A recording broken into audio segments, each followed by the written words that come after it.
What is something that you would never confess to your family? My cousin Brandon asked me last Thanksgiving if I was still working at that call center. I told him, yeah, same place, still grinding it out. He nodded sympathetically and said something about how the economy was tough for everyone. Then he asked if I could spot him $200 until his disability check came through. I told him I was pretty tight myself. Rent was due. He understood. The truth is, I make $170,000 a year as a senior manager at Deloitte. I've worked there for 8 years. Before that, I was at Accenture. I have a 401k, stock options, and a bonus structure that paid out 40 grand last year. My family thinks I've been working the same customer service job since 2014, making maybe $35,000 a year, barely scraping by. It started accidentally. I'd just gotten my first real promotion, moved from analyst to senior consultant. I was excited, drove back home to Ohio for Christmas to tell everyone. This was 2015. I walked into my Aunt Linda's house where we always had Christmas Eve dinner, ready to share the good news. My cousin Kristen was crying at the kitchen table. She needed $1,200 or they were going to repossess her car. Something about missing 3 payments because her boyfriend Tyler spent the money on God knows what. Tyler was sitting next to her looking at his phone, completely unbothered. My uncle Rick was trying to organize a family loan pool. Everyone chip in what they can. We'll get Kristen through this rough patch. He looked at me expectantly. I'd been there for maybe 10 minutes. I don't really have anything extra right now, I said. New job, still getting on my feet. The attention moved away from me. My parents shot me a look but didn't say anything.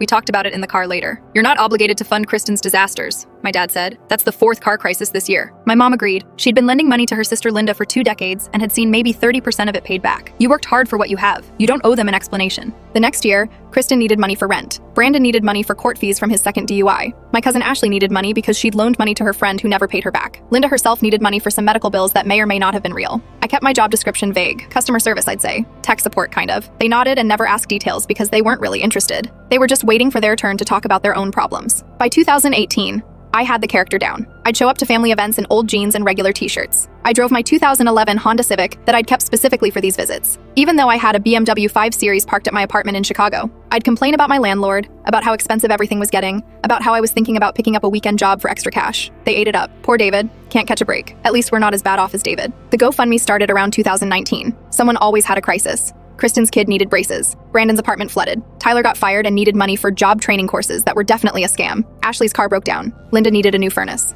I'd donate $25 to each one. Enough to show I cared, not enough to suggest I had anything more. My parents are the only ones who know the truth. Dad worked for GM for 30 years, understood the value of keeping your finances private. Mom came from the same family I'm lying to and knew exactly why I was doing it. Your grandmother did the same thing, she told me once. Pretended to be broke for the last 20 years of her life while she had 100 grand in savings. She knew if anyone found out, they'd bleed her dry. Last Christmas, Brandon asked me about the call center again. Asked if there was any room for advancement. Maybe I could get him a job there. It's pretty dead end, I told him. I've been trying to get promoted for years. They just don't have the budget. He patted my shoulder. Hang in there, man. I told him I would. This year I'm up for VP. It comes with a significant raise and probably an executive parking spot. I'll tell my parents when it happens. We'll celebrate quietly, just the 3 of us. Everyone else will keep thinking I'm one bad month away from moving back to Ohio.